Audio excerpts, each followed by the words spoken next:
Hello, dear audience, wherever you are right now watching, probably from home. I'm happy to welcome here our guests for today's second panel on Can There Be a Global Art? It's already the fourth day of the School of Resistance at the Akademie der Künste in Berlin, and I would like to welcome Rabih Mroué, Milo Rau, and online Lia Rodrigues and Wajdi Mouawad. It's a pleasure that you join our panel today. Perhaps some introductory words about the School of Resistance itself. We conceive it as a place for experts of change who think and rethink our strategies, our methods, and it's a place for discussing what we should be learning and what we should be unlearning. And I think, particularly for the topic of today, this is a good way to start. Also, I would like to refer to the place we're sitting right now. The last couple of days we were discussing a lot tribunals, trials, courtrooms. In many of the works you've done, Milo, this plays a big role. And yesterday, Lara Stahl, in a panel on transnational justice, spoke about her project, Europe on Trial. And somehow the three of us here and the two of you who are joining, we are putting global art production on trial. We are discussing how we have been operating so far, and what was problematic, and what we might be unlearning and learning in this pandemic situation. Perhaps let me start with introducing our guests. Lia Rodrigues is a choreographer. She studied classical ballet and history at the University of Sao Paulo and worked for several years in Maguire Marin's company in France. In 1990, she founded the Lia Rodrigues Compagnie de Danses. Rodrigues has always combined her artistic work with social commitment, something we will be talking about today. This concern culminated in 2004 in the decision to move the center of her company's work to the Favela Maré on the outskirts of Rio de Janeiro. The cultural center and dance school she founded there is probably one of the topics we will be discussing today. Wajdi Mouawad is a prolific writer of our times, played on many stages, and theatre director. Mouawad directed the Centre National des Arts in Ottawa, Canada from 2007 to 2012, served as an artistic advisor for the Festival d'Avignon, and in the same capacity for the Grand Théâtre Nantes.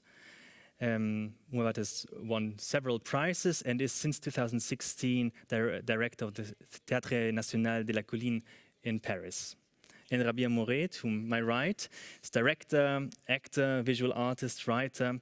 He works at the interface of performance and visual arts. In his performances, he often combines real, everyday material with fictional narratives that he develops himself as an author and writer of his performances, combining aesthetics and political research. And we know each other from, particularly from your work at Münchner Kammerspiele, for instance, Kill the Audience or Ode to Joy, but there are also many other performances, lecture performances with which you have traveled the world, for instance, Sand in the Eyes or Pixelated Revolution. And to my left, Milo Rau, who probably goes with a short introduction. He's the artistic director of IIPM and Antigent, and has been here at several panels already. Hello to everyone. Hi. After this rather long introduction, I would to ask a question to everyone, perhaps starting with you, Wajdi. Where were you when the first lockdown of the arts institutions happened last year?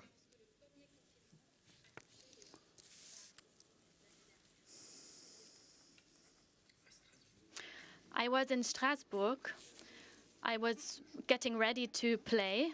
I was to perform a show that I had written and that I had directed and that I was also performing in. And what about you, Lia?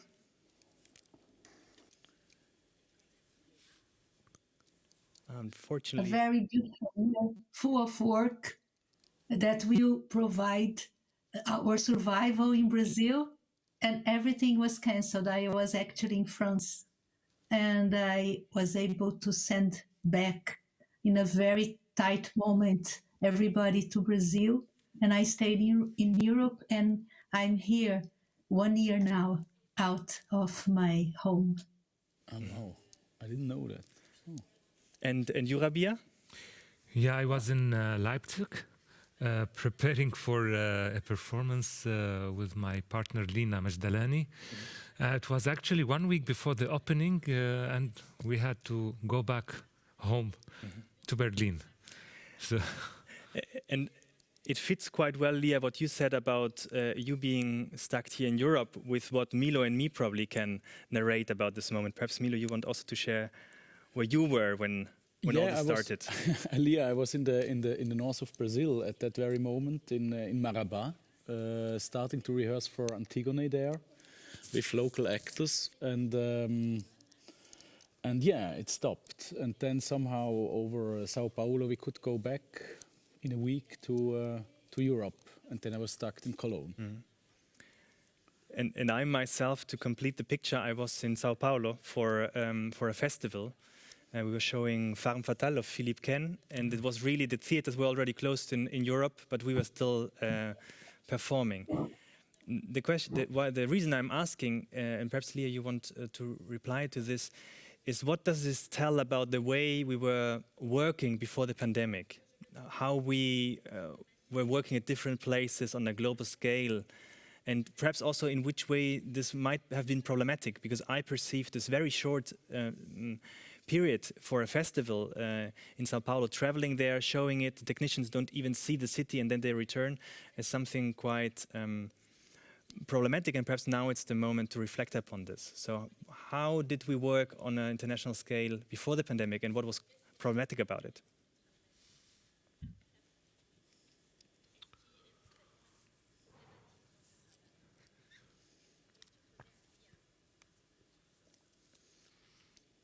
Lia, did you hear the question? Sorry. Okay, I heard the question. I didn't know that I was me to begin. Home is a huge subject, let's say like this. I agree. Especially that nowadays we hear a lot of artists that say, let's do something for the environment, not fly anymore. Normally, artists from the north, from rich countries that have a lot of work, that really doesn't need to fly, actually. Né? But we, artists of the south, especially in Brazil, we don't have any money to support our work. All the money is in Europe, in these rich countries. So we have to come here in order to survive there. So this is a tricky thing, but I think we should look a little bit larger to this subject. Not only I am not going to fly, etc., because at least for us from the South, we really need what you have in Europe. You have support, you have a réseau of many artists institutions that we don't have. So how can we survive there without this? And this is I've been doing many years going in Europe, going back to Brazil, taking money from Europe, the other way around that normally was like this. So take the richness that you have in Europe and take to Brazil to promote art there, to survive there, to make survive not only my artistic work, because this is not the main point in my life, but to make a project in the favela work, art center there, to give a way to living for many people there, to support the dance school with more than 300 students. So we need support and money for this. I'm sure we will return to this aspect of hacking the system in order to mobilize solidarity. Perhaps to you, Wajdi, also the same question. How did we collaborate on an international scale before the pandemic, and perhaps also what was problematic about it?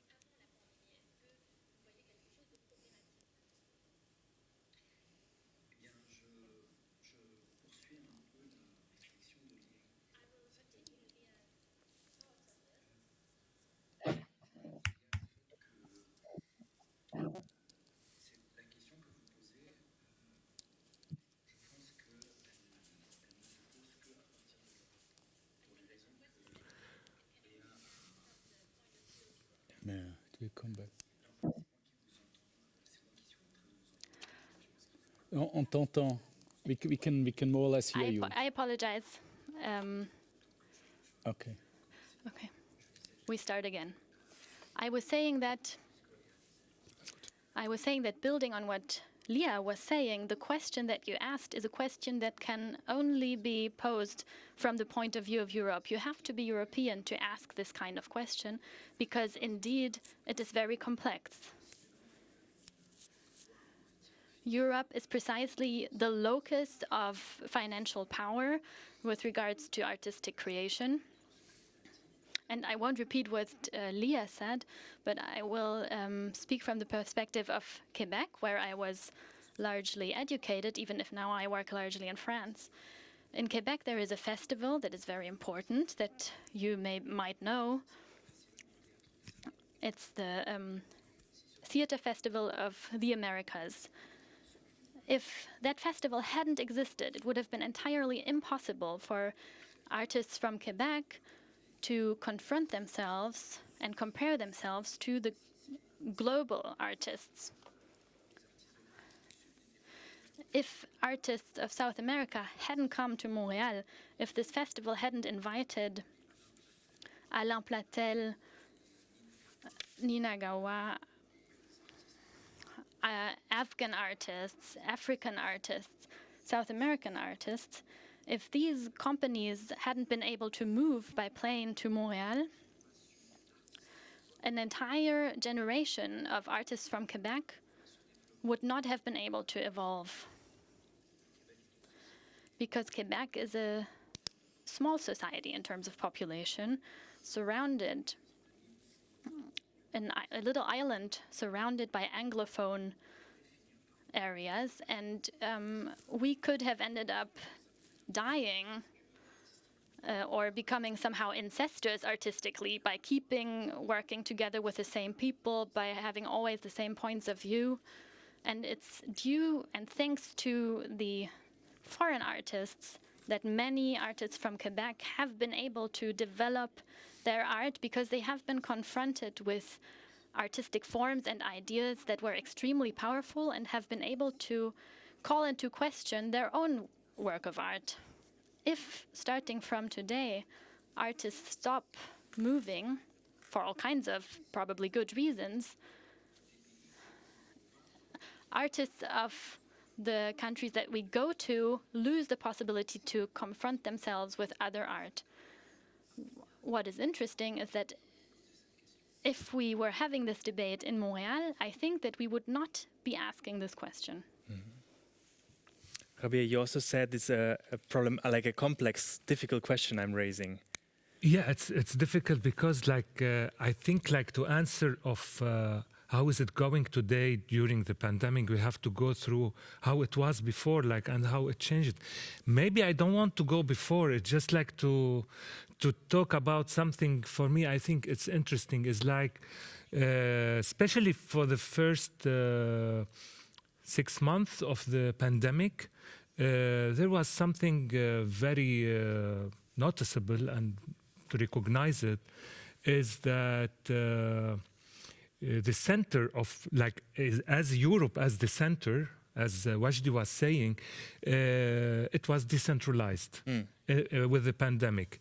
And this has actually created something of global equality in the world.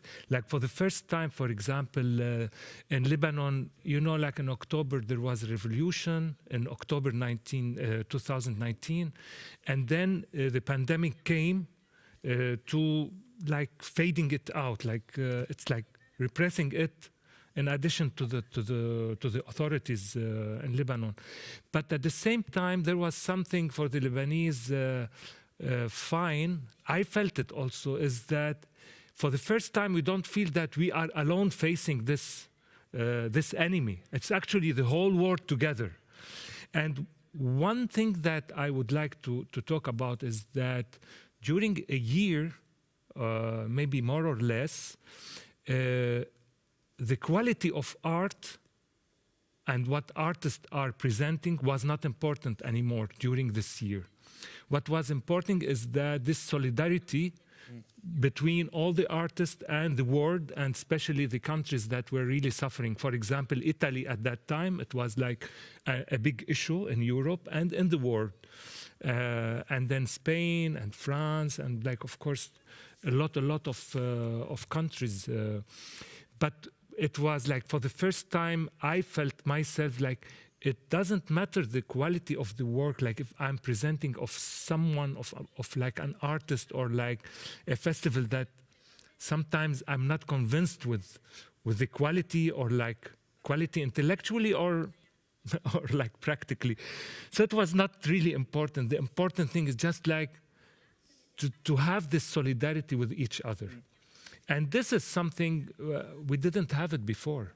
At least for me, I was all the time questioning all the time why I'm participating in this festival, why they are inviting me, from where the money is coming, should I accept, should not I accept, what is the image that they have about me, why they inviting. All these questions disappeared in the pandemic in a way. It's interesting that you're raising that, because actually when I was asking the question, I was not so much problematizing the global collaboration on the level of ecological questions, but more, we have here the sentence, decolonize a spectacle. And I felt sometimes that this international form of collaboration, these festivals, as you were saying, why do they invite me? What is the gesture? What is, in which way is it to show something, to exercise something? Or is it just to give a short visibility to something, then to feel better in a bourgeois way, and then to retrace from the question of solidarity?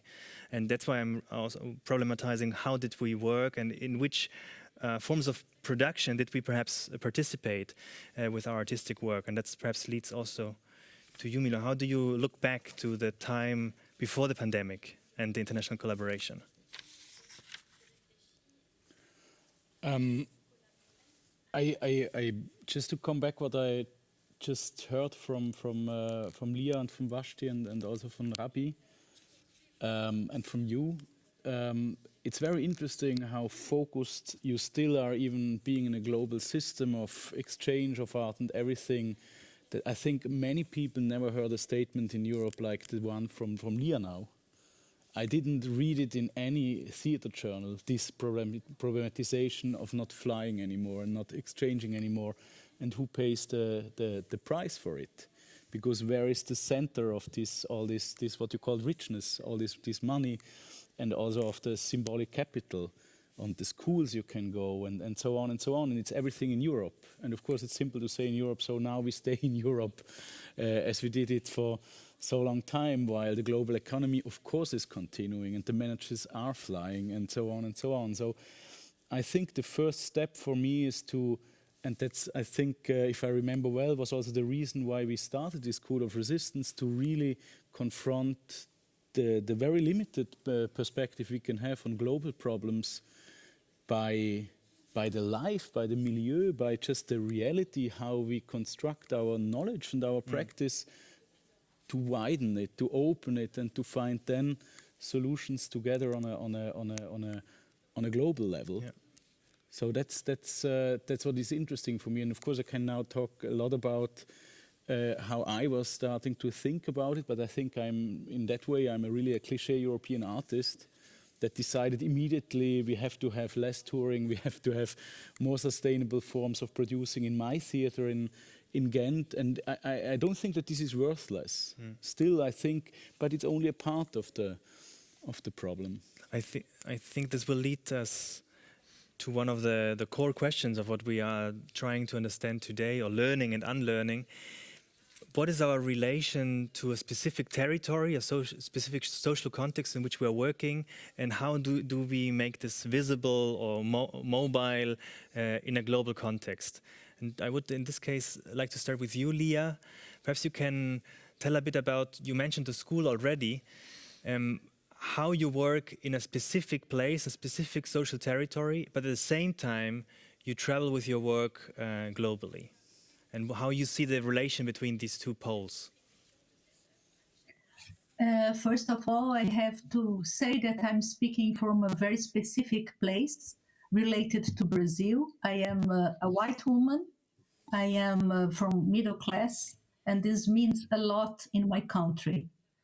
So I had many privilege that a lot of people they cannot have. So I could be an artist first of all. So I had all my career as a dancer, a choreographer, but I'm very committed since ever with what's happening in my country.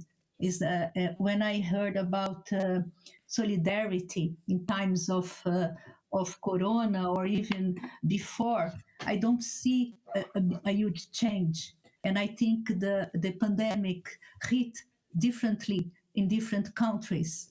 As you can imagine, the pandemic hit Brazil in a very, very, very hard way because we don't have only the pandemic, we are now the second country to have more people dying, and we are in a completely chaos there. So this create a completely different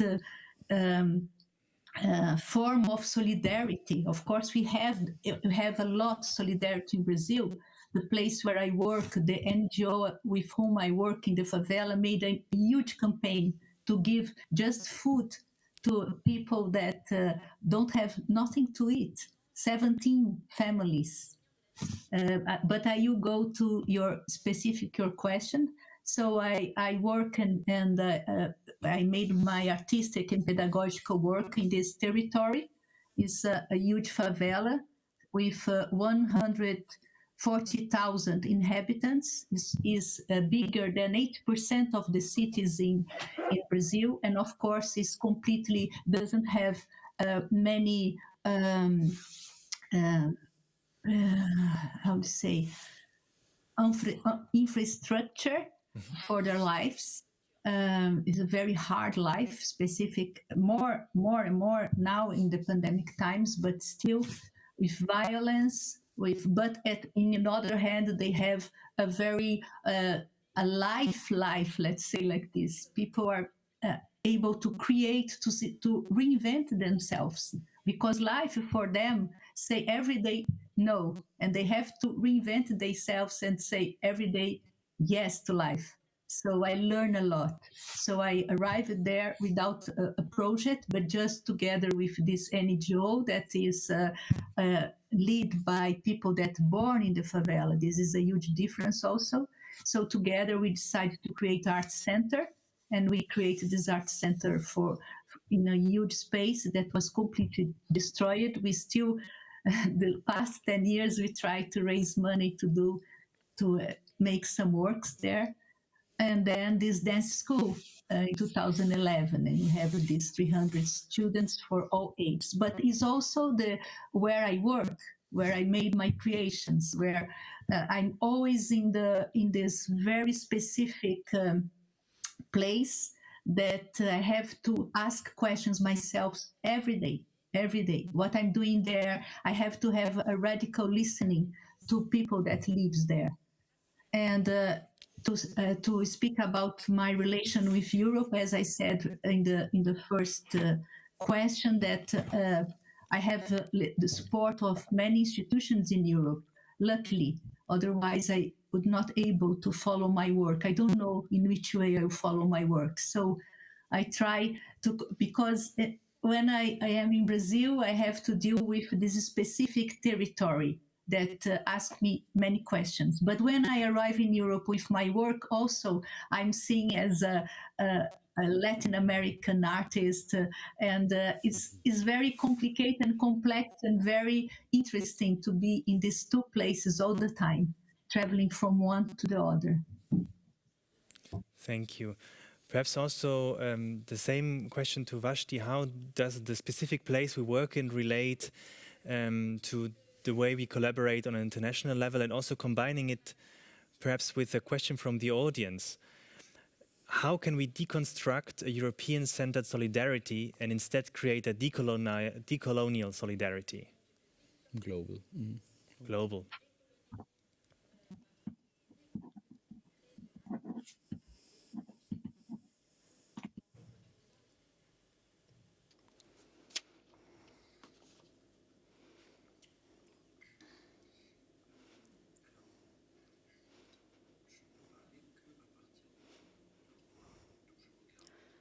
I can, of course, only speak from the point of view that I am speaking from. As opposed to Lia, I am in the entirely opposed situation. Everything that I do as an artist, for instance, if we speak about my artistic work, everything that I do, everything that I have written, everything, absolutely everything that I do,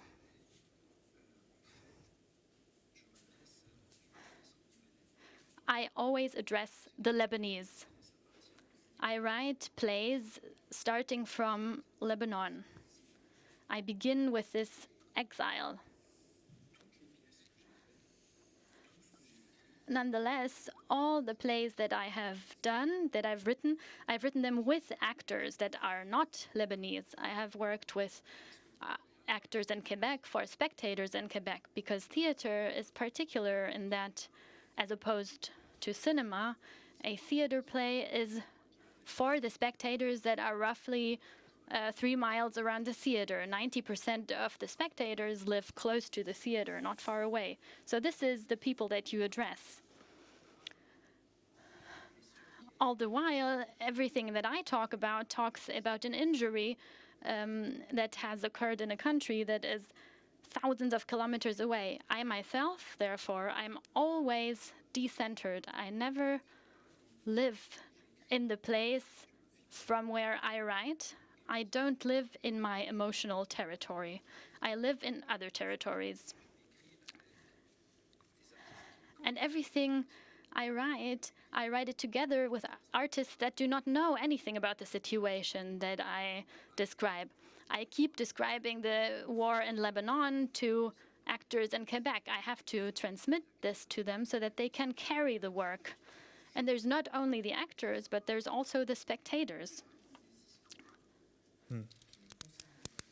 So I am telling to spectators who are not concerned by this question that is far away from them.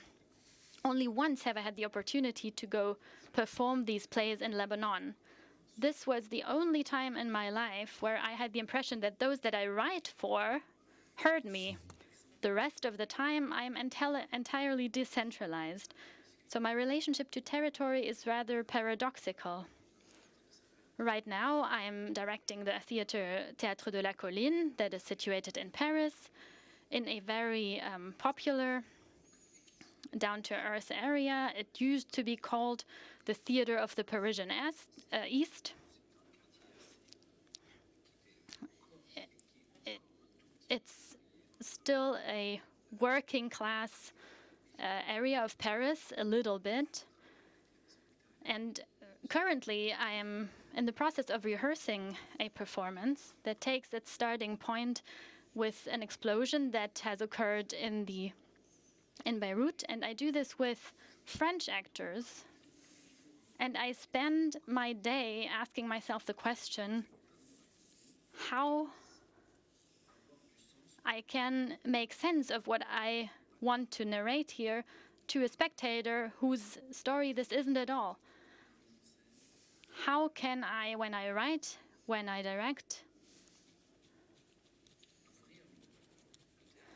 open up the theater? For example, at the moment, the situation that we're in right now, which is that we're not performing, I've decided to open the rehearsals. They're open all the time. Every day, people that I don't know at all come. It's very limited. There's about 10 people. They come, they sit down, and they watch us rehearse. And that is the way that I have found to share this lucky situation that we are in, that we can be rehearsing and can be working. So I'm staging a story that doesn't regard the people that come and watch at all. But as soon as somebody sits in the theater space, I start looking at them, I start looking for what I see in their eyes, and I start to shift a little bit what I'm doing.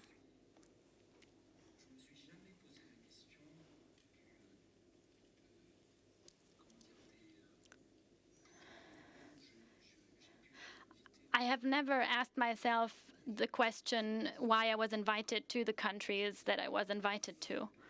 I'm so busy with how to create a relation between a spectator that lives right next to the theater with a story that happens so far away from him. My problem for the past 30 years has so often been that I am not really addressing the audience that I would like to address. That when somebody says, I want your show to come to our festival, I want it to travel, I say, sure, fine, I'm very happy. But it doesn't really console me because I find myself performing in Spain and Germany. I'm happy because I know that it reaches people. But the audience that I would want to address to, I am never addressing. It's as if Lia was doing choreographies, but was never presenting them in Marais, where she lives. As if she was presenting them everywhere in the world except for in this favela. And this creates a relationship to the world that is rather strange. When I hear words during the pandemic, such as mutant, the virus has muted, or there's variation, I always feel like like one is talking about myself. I'm a mutant, I'm a variant when I started leaving my country. And I keep being a variant, and I can't return to the center. Thank you very much for that, for sharing that. And I'm sure and curious that Rabih, you have plenty to react hearing all this. Hey, plenty, okay. First of all, like to come to this question, how like to deconstruct the European centered solidarity. It's just like I'm wondering, like, it's first of all, how can I, like, as a Lebanese, coming from countries where like there are wars and catastrophes, like a region which is still in conflicts, etc. How, like, first of all, how I can convince the Europeans, if we are talking about the Europeans, but also the global, the world, not to look at me as a victim, not to reproduce me again as a victim. So if I want to come to a festival, not because I'm a victim, because this is actually the problem, where whenever there's a catastrophe, the world runs to and like open the microphones, the cameras for those people to bring them and invite them, and money goes there to produce for them. But what they want from them, they want them as victims, not as an active agents, yes. So whenever they become active agents, they are not welcome at all. You have to fight for this. You have to resist all the time for this. And it's not an easy thing for those countries that are coming from the margin, from poor countries where there are conflicts. And a lot of artists, if I want to say like the majority of the artists from these countries paid the price in the two senses. Either they paid the price that they are excluded, they are not invited at all, or they accept the game and they produce themselves as victims, and they are become like stars or invited everywhere, etc. Very, very few people maybe they resisted this and they succeeded to find a place. I don't know this. And if I may ask, is there something about the production structures and also the structures of the finance behind? What kind of sharing, what kind of art production is being financed? Do we have a very short-lived spectacle, and we are not really interested in engaging in a? There's agendas all the time in people who organize things, who has the power to organize things, people who have the money to organize things. They have agendas all the time, most of the time, and they have to fulfill this agenda. So of course, they have to look where they can find things, works, people that they can fit their agendas. And those who doesn't fit, they are not there. It's simply as this. It's very violent. Really, it's very violent. And the agenda is all the time changing. There are some people very clever, they can like play with this agenda. I mean, like from outside. Yeah. And also from the inside, it's like a double also. It's also from the center also, it's a problematic. It's not only for the margin, because also this agenda is also the issue also is that they don't create their agendas also. It's also there are someone who is giving this agenda and giving the money according to this agenda. And it's all the time you have to, this is why like I'm saying like I'm all the time skeptical, doubtful. I'm all the time afraid to participate in whatever festival. I don't say that I succeed to have like a good selection or like to, no, of course no, because like it's a big machine going on. It's really. But I'm always skeptical, always questionable about this. I think this concept of agenda setting is very interesting also in the context of your work, Milo. And also in this context, I wanted to mention the book and also the work you've done around the concept of global realism. And perhaps this has something to do also with setting agendas and creating work context of your own.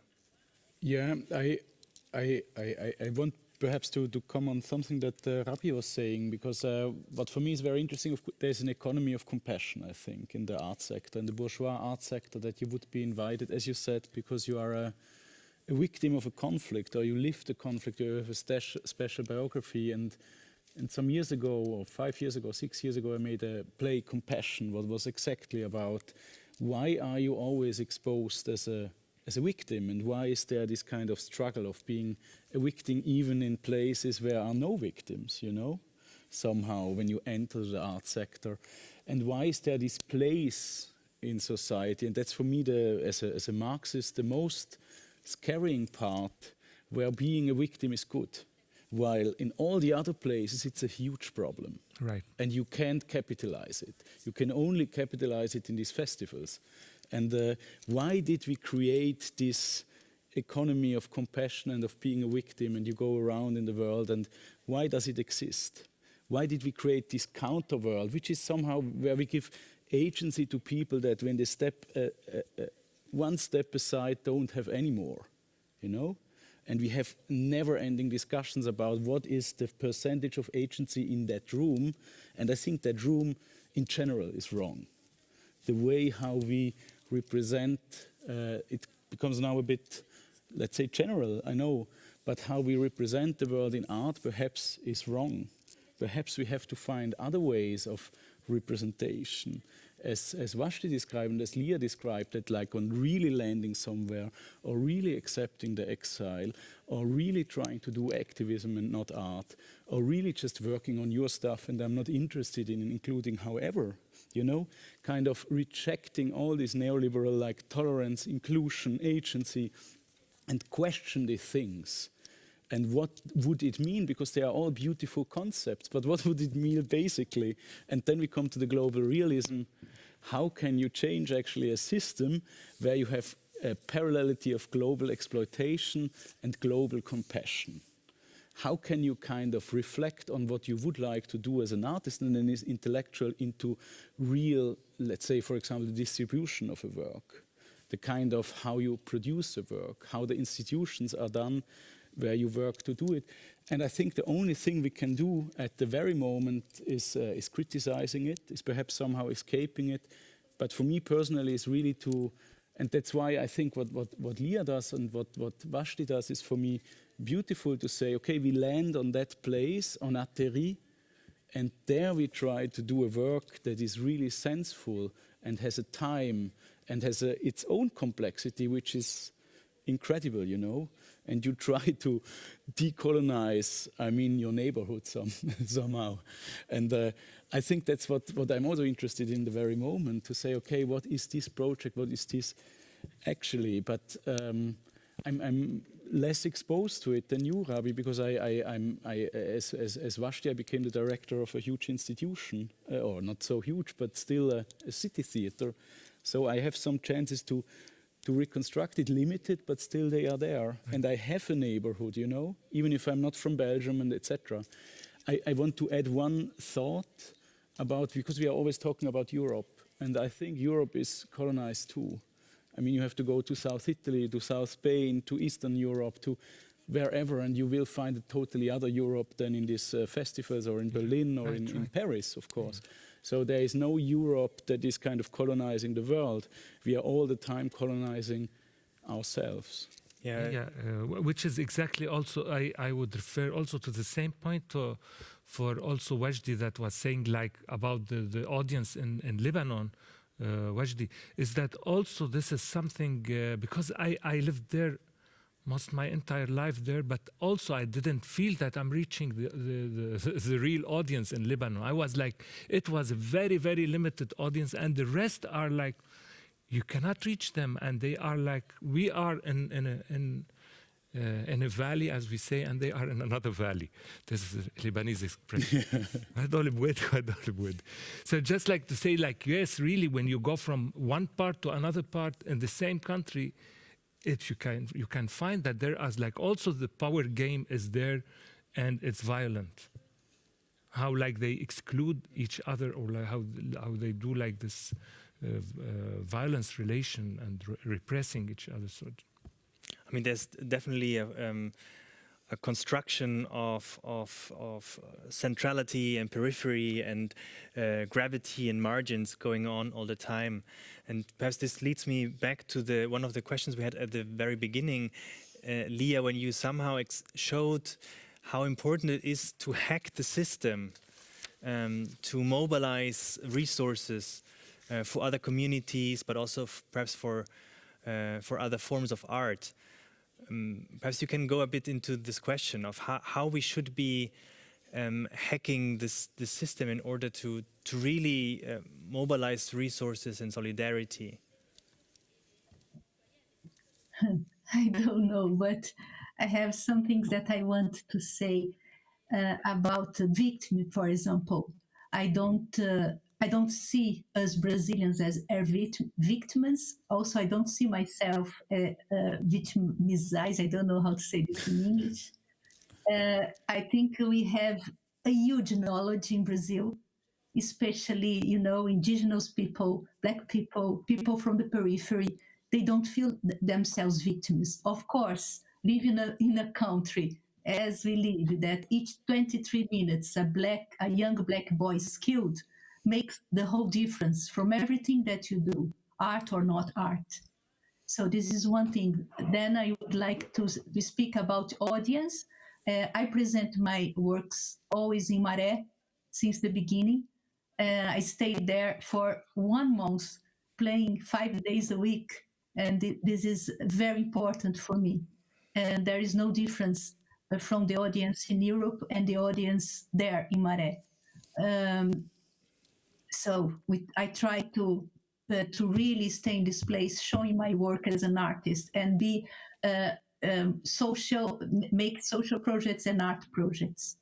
But then to come to, and also to say that I know very well that the Europe that I'm referring is not the Europe that's the poor Europe, is of course where the money is concentrated. And I know that Europe is not only one. But can you repeat your question, please? Because I lost myself in my own. No, at the beginning you were referring to how important it was that international travels were possible, because then coming to Europe, hacking the system, earning the money, and then that enabled again work back in Brazil, that this procedure was also something to mobilize resources. And you said how important it was and how difficult that it stopped. So in which way can we transform or hack the system in place in order to really enable a different form of global collaboration? I think we have first of all, we have to have a radical listening for different voices. We have to step out of our center. It's my work. I can do it. I want to. If I can do my work, I have the right to do my work in the way I believe. I think we have to stop to step out and leave other voices that there's no place for these voices nowadays and since long time. I think this is a radical listening, open. The place you have, if you have a lot of power in your career, you can step out a little bit and give place to others. Is what I try to do. Very little, but I think everybody can invent different forms to wreck the system. I don't know if I'm wrecking the system. I just do what I need to do, what I see in front of my eyes, what is a necessity. I cannot do differently. Sometimes I struggle with my career as an artist. If I am an artist or I'm doing social projects, but I let these questions float a little bit in order to go on. I'm a very practical person. I have to build something concrete. So I try to deal with all my questioning about all these things, but to follow building concrete. So space, the school, my work, and go there. Follow to raise money. I'm raising money to the roof that is falling down nowadays. So I'm very concrete because I think this is what my country asks me. So I'm trying to answer with my work as an artist, but also with very concrete actions. Wajdi, probably being like in the place of centrality, like Paris, the way we have to operate is a bit different. So I would be curious about what you say, what we have to unlearn. For instance, directing a European arts institution.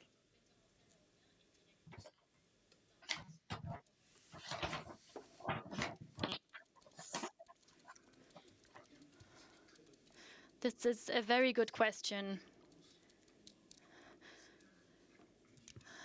For me, at least, the conclusion that I have reached with regards to this pandemic is that what I have to learn right now, and what I will say is not just an idea, it will have very concrete consequences. What I need to learn is to create outside of institutions. I have to get out of the institutions entirely. I don't only need to stop directing those institutions, but I need to create outside of the institutions and independently of them. And since I don't know yet what that means and how to do this, you know, it's not very complicated.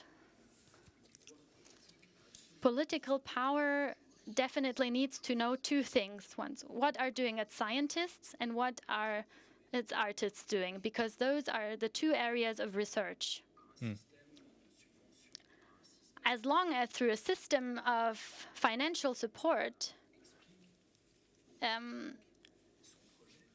demands from artists to explain and present its projects, as long as you need to say, I will do this and that, I will do this for the youth, etc., etc., the politician looks at this and says, this is a nice kid, this is a good kid, he's interesting, he's not dangerous, this is all right. The same is done to academics and scientists in the domain of research.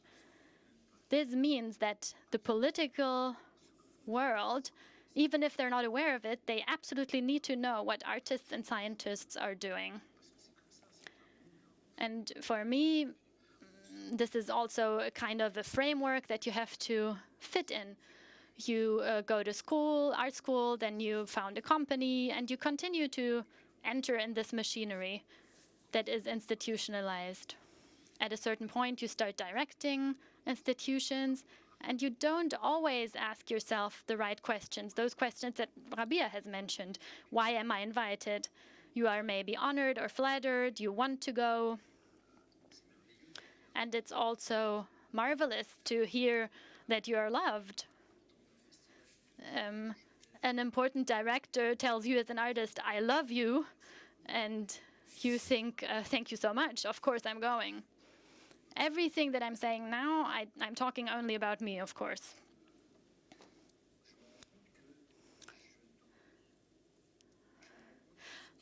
But I've realized that which made me start writing is that when I was a young man and I was unknown, I wasn't part of any institution. I was just at home dreaming, having ideas. And this thing is very important to me. The pandemic has led me to ask myself, what would happen if you started creating outside of institutions? And since I didn't get an answer, I don't know exactly how to do it. Structurally, economically, I don't know how to. I don't know how to organize that kind of work. So I wonder if not, maybe this might be the most interesting approach. Maybe, to be very concrete, maybe I don't need to prolong my contract as a director of the Théâtre de la Colline. Maybe if I'm offered the direction of another institution, even if it's flamboyant, maybe I have to say, no, I'm not taking it. Maybe I have to get out of the institutions. And to answer the question of decolonization and of a new interrogation, I think that it is impossible to answer to that from a situation such as the one that I am in. I cannot answer this question if I don't make my body the answer to this question. I can't respond to this question and continue working for a space that gives me a salary, that gives me a space and means to work. This would be hypocritical. I have to get out of the institution first to really begin a renaissance of my relationship with this thing that I love most in the world, which is creating. You mentioned and explained both what it means to be in an institution and the hypocrisy, the difficulties of transforming, and what it means to be outside of an institution. Milo, that I would like to bring that to you because you said that you are artistic director of NT Ghent, and you started with a very specific manifesto, the Ghent Manifesto at the beginning. So this is a way to, from the start, from scratch, transform the institution. But you also operate a lot outside the institutions on purpose, probably. So perhaps, what is the difference in operating in these two systems? Where is the hypocrisy and where are the opportunities? When I became artistic director of NT Ghent 2 years ago, or 2.5 years ago, it was my first fixed contract ever. And my mother was very happy that I finally had, with more than 40 years, a contract. And it's true that it's just true that especially now in the times of Corona, it gives you safety. You know that you will not be kind of lost if you can't produce. You can even afford to not produce. You can even say, let's produce and not sell. You can do a lot of things if you are in an institution. On the other side, I would like to question a bit what Wajdi is saying, that you can't be let's say, that it is impossible to decolonize institutions from the inside. So that's, I mean, perhaps I shorted too much, but I don't think it 100% and don't even think it in your case, Wajdi, because what you are doing in the Théâtre de la Colline is somehow decolonizing the institution, how you work, how you invite the public, what public you invite, what work you do, how you tour it, and so on. So you can use, I'm not anti-institutional, so how you use institutions is really, and sometimes it means, like in the Ghent Manifesto, really explode it. So we don't have the white classicals anymore. We don't have this ensemble that can only play Shakespeare because it's made of old white men and old white women, and they can only play Shakespeare because and Chekhov. So we have to have kind of a decolonized ensemble and so on. And that you, of course, by purpose invite other people, or we try, for example, when we go to Mosul, it's not to know more about Mosul like journalists would do, but it's, and we will talk about this evening, it's to invest at least 20% of our budget in creating a film institute there together with the Academy of the Arts of Mosul. So it's what we have in the point 8 of the manifesto, saying you have to land every year somewhere with your big European institutions outside this institution, not invite people, but just bring cultural infrastructure somewhere somewhere else and then leave it there, as we did it with the Congo tribunal. I think privileges and being an institution is also something that, for me, it would be hypocritical to not work with it and to not use it in the way we do. And as we have access, and perhaps we are only the second generations of leftists that have access to this kind of institutions. It's not so common too that from the off scene you can enter these institutions. We should use it and we should transform them. And sometimes they are stronger than we are, and then we have to be strategic. And at the moment, when I understand that I am, let's say, I arrived on a position where what I say and what I do is completely disconnected, and not only a bit disconnected as it might be in every life. Then I would also stop it. And I have to say too, now I met Wajdi again, that of course all 1-2 months I am thinking tomorrow I stop it. I'm somehow not strong enough, you know. I'm not bureaucratic enough to do this struggle. But still, I'm going on, and we will see how it ends. Somehow, I would turn it around. The day you notice you wouldn't be prepared to stop, you should stop, because then, if the attractiveness of being part of the institutions and the system is so big. No, I mean it's the economy of love. Actually, when you are on the head of an institution, when you are in an institution, it's like when you are all the time in a festival. And you are surrounded by a kind of a microcosmos where you are somehow loved and you are somehow needed.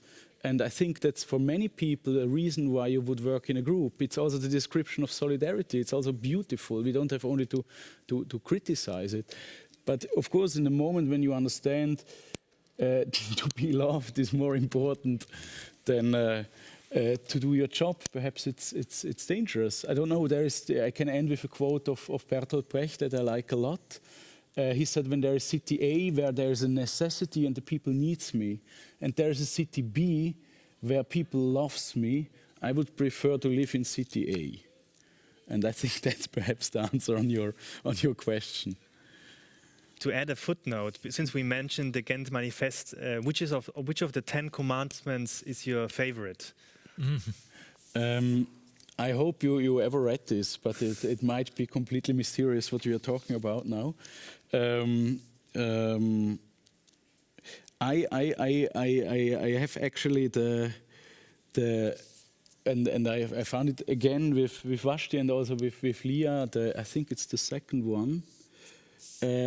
Theatre is not a product, it is a production process. Research, castings, rehearsals and related debates must be publicly accessible, so that you don't work for premieres and then you open up and you show the premiere. But the premiere is just one day in your life of having an exchange. And that's why we have, all rehearsals are open, and I think it's my favorite.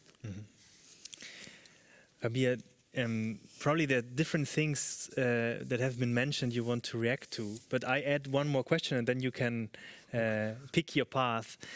Because I wanted to ask you, the title we gave to this conversation, Can There Be Global Art, is of course, we use it in a way to make it, like to problematize it. This concept of the global sphere and the global art. So do you think that this is a misleading concept, a problematic concept, a wrong conception of exchange? It's I don't know. I just find it problematic to be honest. It's like to think global or even to think local. I don't know, like like you are like in a way creating like kind of a binaries, which is like, I think like I'm interested in actually in the process, as you said with this statement in your manifesto, is like the process, the research, the way of thinking and reflecting upon things. And I'm a person who actually insists, like if you want to do a work about a topic, that you don't go for generalization. just to go for the global, huh? So it's like, for me, is like, as much as you are precise, as much as you go into the details of the details, like as Wajdi and Lia all the time, they are insisting that when we talk, we're talking about ourselves, our conditions. It's not about like representing Brazil or Sao Paulo or like whatever artist. No, I'm talking about myself. But like when I talk about the wars or the war, there are like, if the war with a big capital, it's problematic. So which war we are talking about? It's about this war that happened in that day, at that moment, in that place, not any war. And then you can find all the political background, the social background, everything around it, dig inside it, around it, in order to talk about it. And I don't mind if the audience could grasp the details, the nuances or not. It's fine. I think this is also something some artists, and I don't want to generalize, but also there are some also producers, they are always afraid that, but the audience will not understand. We have to make like footnotes or like a glossary or introductions. This is, I think, this is it's in a way they underestimate the audience. They think that they are clever than the audience, or the artist is clever than the audience, or like I know and they don't know, and I'm here to teach them, or like to give them knowledge about my country or this event or whatever. I think this is a problematic issue. I think like when I do a work, I do it and I presented it in Beirut as I presented it in Berlin, as it is in Japan, Tokyo, or wherever. The same without any changings. And I always have the same feeling that people can understand, and even if in Tokyo they will miss a lot of the nuances because they don't know the history of my country, if I'm talking about my country, which is fine, but they know the history of their country very well, which I don't know. And they can make associations with what I'm talking about, with their histories, with their own experience. And then exactly it's the representation or the presentation and the performance itself, the opening itself, is not that important as much as the encounter after. When we start to discuss and to give a dialogue, to make a dialogue, and then do this exchange. So the performance that you present is a kind of sharing with the audience something. And then they share with you with other thing. And this is how I see it. So it's global, local. I don't know. The show is also one step in this process. All of you are of course stressing this. Of course, it's for me. It's for me. I do like 3 phases. This is how I see the process of like creating or like doing a work. Better than using the word creating. I don't like it. Doing a work, an artwork.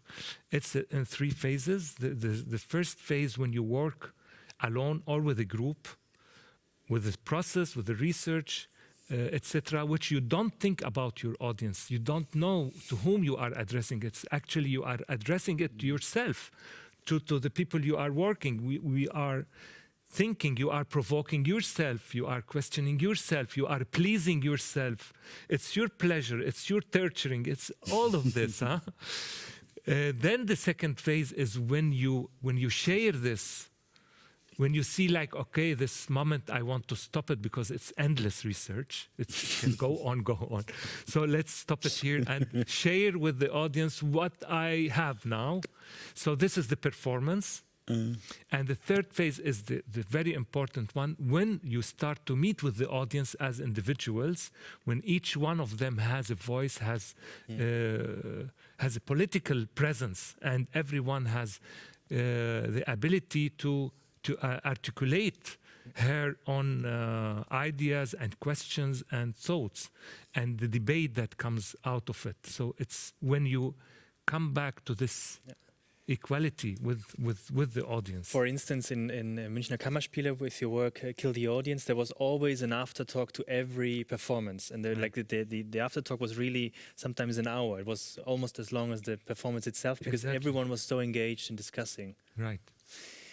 We talked a lot about processes. You mentioned how important it is for you. Wajdi also explained that he's now inviting audience to the rehearsals. Lia, so I would like to ask two questions to you. One is, how is the artistic process when you work in the studio, in the dancing school? And also, how is the process with the specific people you're working with and the rest of the people around? And the second question, because all of you mentioned audiences, and I'm quite glad that we're talking about this. And I would also be interested, because you said something about the audience there, but how do you feel the interaction with audiences when you travel to festivals? Is there any form of engagement, as Rabih was asking for? So I was thinking about when Rabih was speaking about this meeting with the audience. Centro de Artes da Maré, where I work, there is no doors. The door are open because also it's very hot. Lovely. You cannot close. The only place that can a little bit the fresh air can enter. So a lot of people enter during the rehearsal. A lot of young students that pass by and they want to drink water. We have drinking water inside. Or sometimes these crack people that lives in the streets, sometimes they enter then and they are inside my rehearsal. I have to stop many times during my when I'm doing a piece, because many things happens at the same time.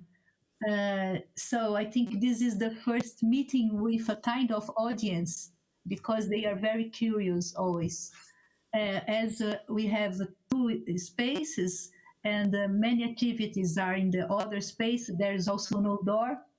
So a lot of students from the dance school or other things that we do, they visit us during the rehearsal, etc. So there is a real interaction. And with the audience, as we play, sometimes we have a lot of conversations after, and sometimes before the piece. Sometimes when you have, for example, naked bodies in the piece, can be problematic inside the favela, but not always. But we have to a little bit talk about it before. And after also, because people come to you to see, and before, as there is no this relation as in the theater that is separate, they are there, we drink or eat together. It's always this thing that eat together before the performance and after the performance. So before, I have to, come on, we are going to begin our performance. We use the same toilet to change our clothes and for the audience. So we have a really interaction like this. And when I go to theaters in Europe, of course, it's completely different. First, to set up a piece that was created in this space in a black box or in another space, for me, sometimes I struggle because I miss the hitting, I miss the noises, I miss the life that is interacting all the time with me. But then I learn with years to accept the silence, accept the conditions that I have that also add to my piece. They transform my piece, of course. And I have pleasure to be also in this space. And I love to talk with the audience after all my performance, because I think this is part of my performance. Also because to make a point with the beginning of our conversation, when I mention ecology, because decolonizing is not far from ecology, it's completely linked. These two concepts is very important for me, at least, to think the world from this perspective. And so I bring, as I fly from very far, I have to meet these people. I have to try to listen them and to give information to this other part of the world, like a letter. I feel myself as a letter to address and to bring to bring all these voices that cannot travel, they cannot sometimes express themselves, because I speak not very well English, but I speak very well French, so I can address people in another way. So this for me is the beautiful part of my life as an artist, is to be with completely different people and talking and listen. I love this. There's a question I would like to raise to Wajdi, because now we talked at the very beginning, and I don't think that we have to go too much into detail in which way global collaborations have come to a halt in this pandemic time. But perhaps to talk briefly about the function arts could have right now, because we are very restricted in our ways of work, but still precisely now to understand the situation we're living in, or to deal with the vulnerability and also the healing that it's needed, perhaps with all the suffering that the pandemic also inflicts. What could be the role, function, the art space in this pandemic times?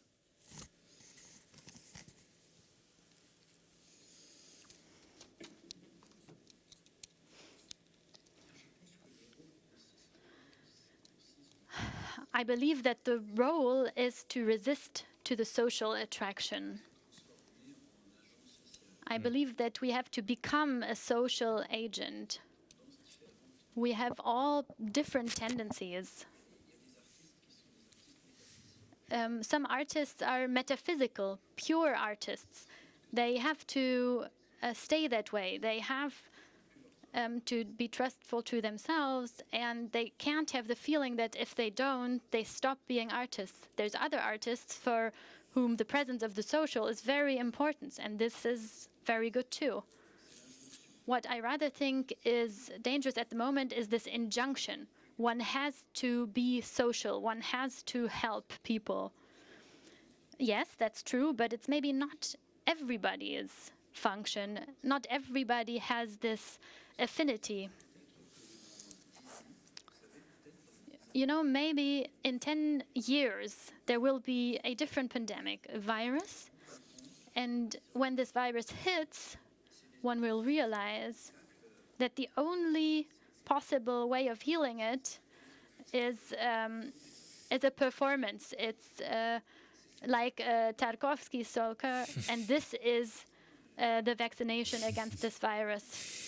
There's no other type of vaccine. All scientists say there's no vaccine, and suddenly some guy suddenly realizes, I realized that somebody who was really ill with this new virus went to a show, he saw the performance, and then suddenly he was healed.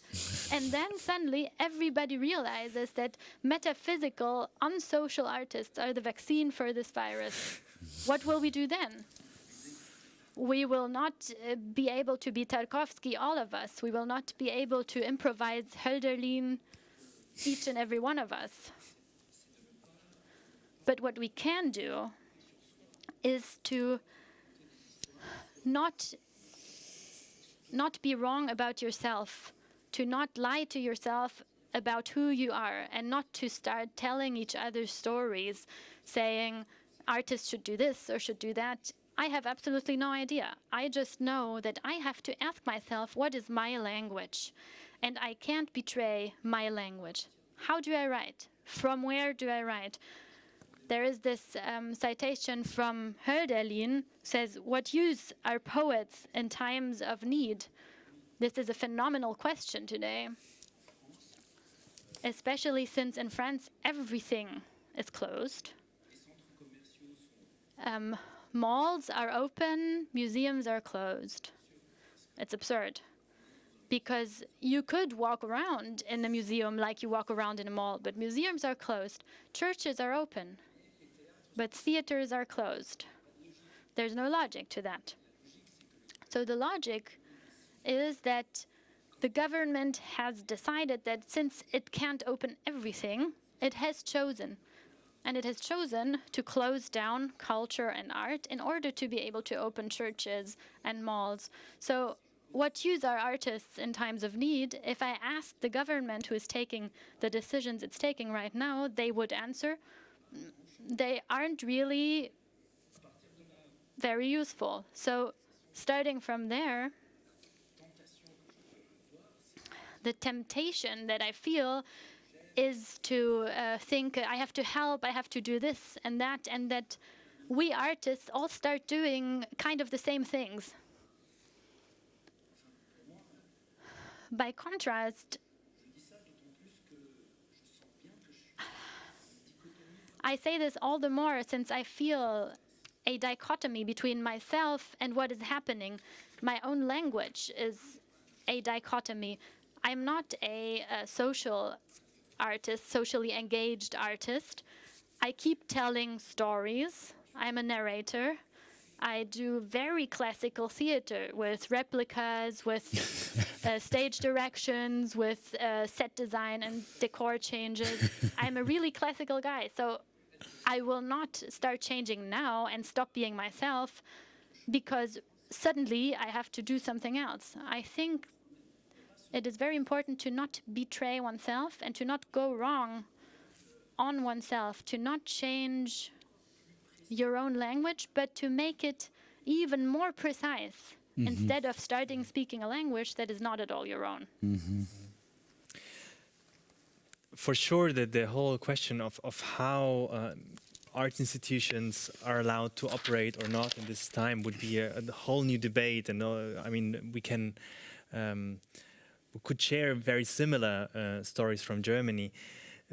But since we are now talking about the pandemic situation, Milo, and you, as we heard at the beginning, when the pandemic started, you were in Brazil, you were working with your Antigone in the Amazonas. And probably this was since then 1 year passed and many reflections have been hunting all of us. What do you think did you learn or unlearn in the face of the pandemic regarding your practices?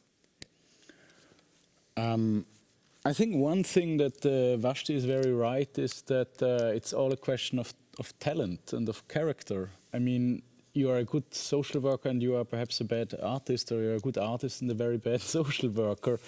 And sometimes it comes together and somebody needs silence to work. For example, Marguerite Duras, she needed complete silence, and if there was one sound, she couldn't concentrate anymore. And others need a lot of people present. For example, myself, if I enter a space where is nobody waiting for something, at least 5 people, for me it's difficult to have one thought. I can't think alone, you know? I can't sit at home. I always need a collaboration, a public, somebody who would think together with me, who would be in dialogue. So I learned a lot about my dependence from it, and I think, and perhaps I generalized too much, the dependency from theater from it, or from art from it, that you would have somebody who is in front of you. And then I started thinking, because of course the government says you can't go back to your theaters, but why don't we play outside? You can't play in artificial light inside, so let's play in real light outside. Let's have this kind of discussions if this is the only possibility that I can meet with all of you in one room. For example, I started in the last year to talk to much more people and much more different people than before. Even the idea of this School of Resistance was born because it was impossible to invite our Antigone, Caesara, to the Wiener Festwochen, to the Vienna Festival. So we said, okay, let's do it online. And I think you've searched other ways of communication, and I hope that these channels, these solidarities stay alive when we don't need it anymore, or that we still make this kind of meetings, even if we could have 10,000 meetings here in Berlin, you know? For me, the beginning of this discussion was the most interesting moment, because it was really like everybody in this round was saying the complete opposite what I think you were expecting that would be said. I don't know, yeah? But that everybody would say, yeah, stop flying, stop. Because if you would have 5 people from Europe here, it would have been a discussion, and then let's count the CO2 and et cetera, et cetera. So nobody would reflect on the kind of the inequality that it is in this kind of let's say, upper class ecological view on the international distribution of art. But in a way, you could also argue that it's precisely the experts of change and those that can land, atterrir in a specific social terrain, that those should be the ones traveling. So that's what I would completely agree with what Lia said, that if someone is flying and if someone is creating a footprint, ecological footprint, it should be these kind of people that have this talent or this expertise. Yeah, by the way, the flights are full with managers. I mean, you said the churches are open, but also the airports are open. So it's completely absurd.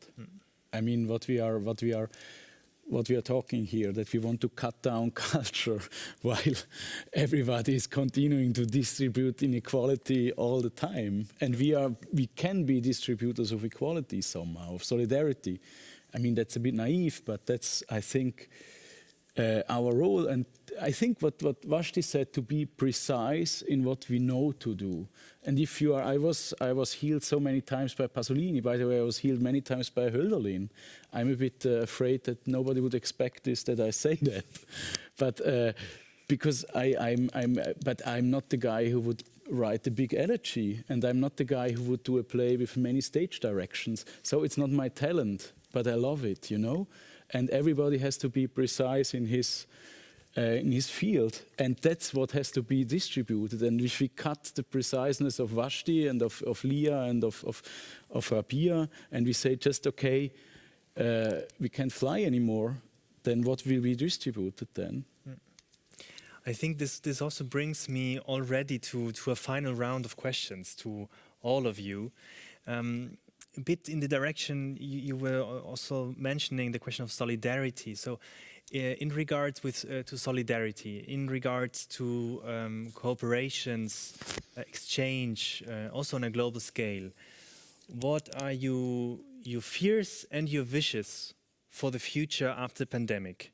If on the one side, if we could imagine the world as we would like to have it, but also the fears we have, because I myself, I think at the moment, because many people say now is the time to find answers, I'm more afraid of not finding a question than of not finding an answer at the moment. So perhaps, what is the world we would like to imagine for the time after pandemic, Rabih? Regarding our practices as artists that travel. Seriously, I have no answer about this. For me, like it's a crisis that, and it's a period that it's of course important to reflect upon it and to see what comes out of it, what we can learn out of it. Yeah,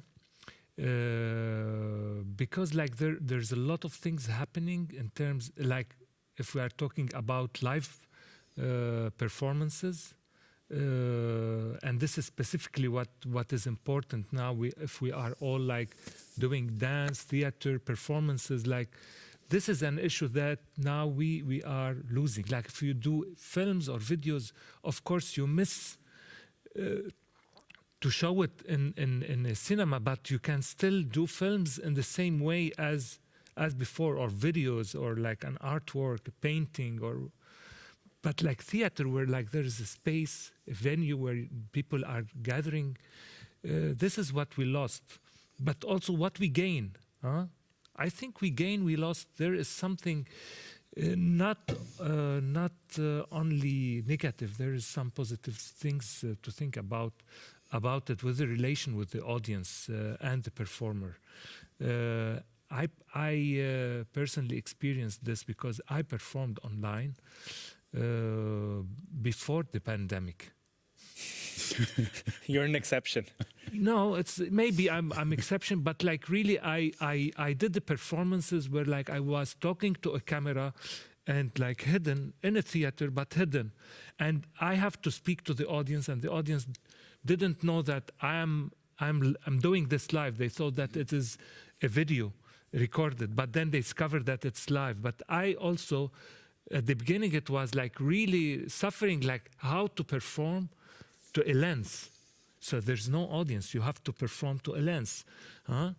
It's exactly what's happening now with Wajdi and Lia. Now we are lucky we are not in the same situation. You're looking to this lens, and you have to. We have to imagine also the audience. Hopefully there are audience, but maybe not. We wouldn't notice. But this is actually this is what is important. There is something like there is a freedom for the audience, more freedom for the audience than before, which I really think about it a lot. Like this freedom, that this situation when you perform online. Of course, you lose this the chaleur, the warmness, the bodies together, but also you gain something like now people can watch a performance in their beds. They can watch it while they are eating and drinking. They can even go to the toilet. Like it's a crazy thing. It's really great for the audience. It's really great for us. I don't know. Maybe it's bad.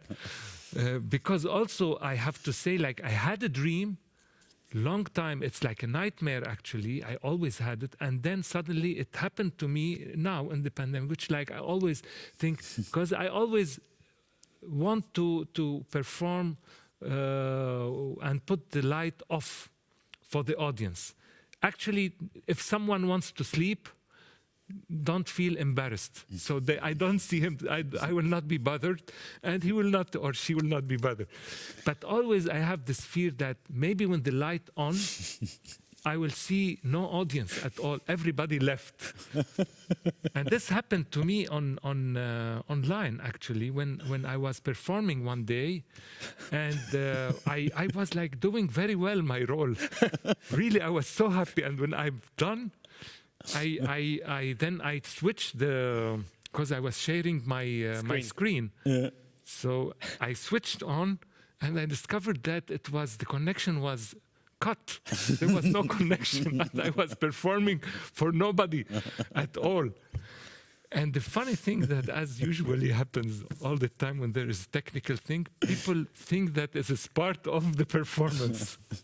So they thought that it's part of the performance, and they continued without me discussing between themselves, what does it mean that he disappeared now? But it's crazy. So I'm just telling anecdotes, but I have nothing to add. Perhaps then to you, Lia. What are your expectations, but also your fears regarding global exchange in regards to our practices? And how we can share our work in different places of the world, and also regarding the attempts of solidarity that we talked so much about. Because on one hand, I am I have many fears, the real fears I feel in my body, because I have to go back home next week. To a country that is very high contamination. So I have concrete fears. I'm part of the population that is in the risk because of my age. No hospitals. So I have fears about my children if they are grow up. I have fears about how to make, I don't know, to make creations. I never try to make in a different way the work of dance. For me, it's together, very close with a lot of people. I love to work with a lot of people together. So I really don't know how to solve any of these problems. So when you ask this question to me now, I can be very nervous because I am in this moment of going back and not knowing how to begin my work. I have to think for what I have to say. Maybe I hope we are more aware about the complexity of our life, our humanity, our responsibility to the planet, to the other, to the difference.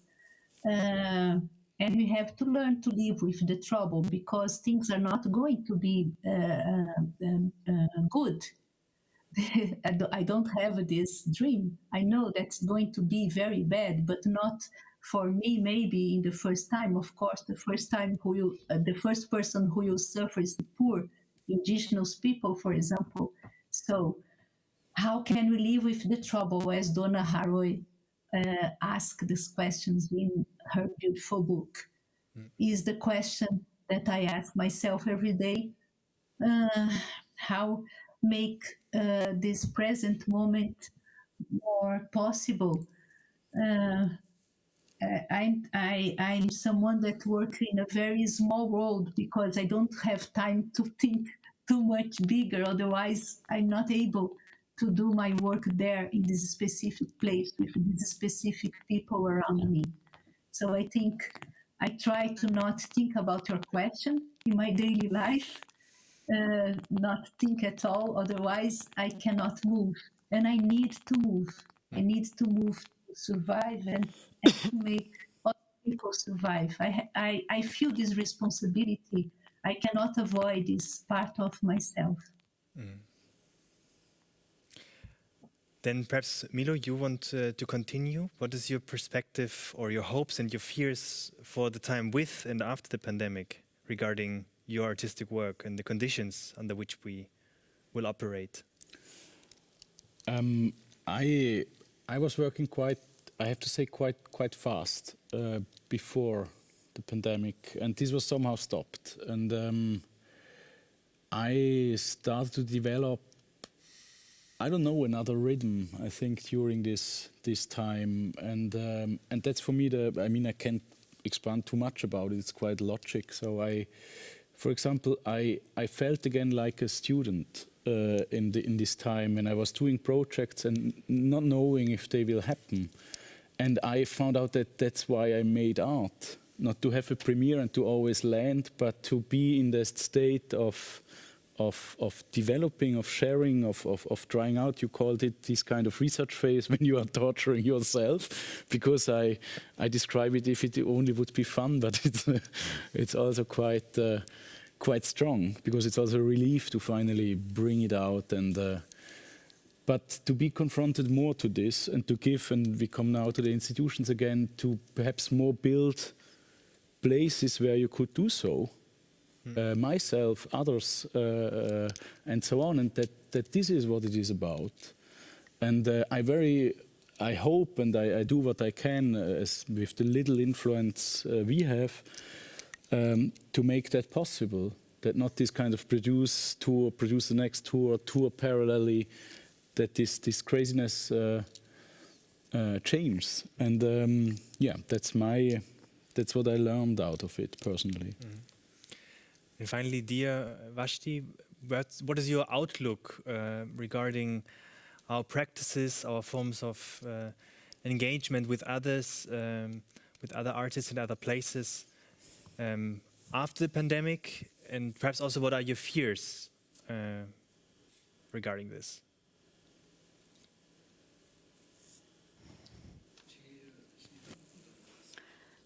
I don't have so many fears outside of the concrete fears that I have for people that surround me, that are dear to me. During this pandemic, I have had people close to me that died, and others that were born very close to me that exited the uterus of their mother, and others who died.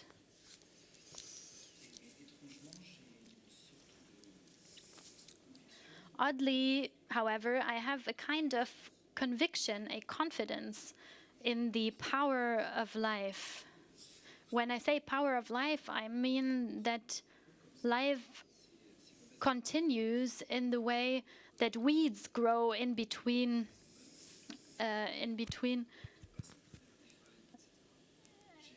that persist. I see, of course, that what is very complex is the uncertainty with regards to time. Rabih and I have experienced this when we were kids. We were always told that the war would end in 3 months, and then 3 months and the next 3 months added up to 9 years. So this relationship to time, where you think this will end in 6 months, 12 months, you stop believing these kinds of sentences. So you gain a rather detached relationship to time. You only know for a fact that things will evolve and that the essential things persist. Theater will persist. I don't know in what shape, I don't know how I will be doing it in 3 years, but I know that this power of life is there and that it's powerful. And this awareness of people close to me that are dead and those that are born is a powerful metaphor for the things that will happen to me. Some things will die in me, and other things that I don't know of yet will be born in my relationship to myself and in my relationship to others. And to conclude, I don't have a blind optimism, but it's an optimism that I have been given. I am pervaded by a feeling that something will not stop. I'm incapable to say what it is, but something will continue, and we participate in this. The fact that we are having this exchange right now means that we're participating in the energy of this thing that will not cease. To conclude maybe with a word on solidarity that touches me a lot, it has led me to think of a text that has been very important to me, from Czech philosopher Jan Patočka, who was asking himself at some point, how can two people who are separated by everything be brought close to each other? People who hate each other, who shoot at each other. And Patočka was asking this question, what kind of solidarity could bring them together? He said, solidarity of artists? No, they're not artists. That of intellectuals? Neither. And there he develops a concept that I think is very beautiful and truthful. It's the solidarity of the shaken, those who have been shook in their everyday lives through the fear that they have of the day and the night. And Jan Patočka says, we are all people that have been shaken. We all form the solidarity of the shaken. And we need to invest our lives entirely in that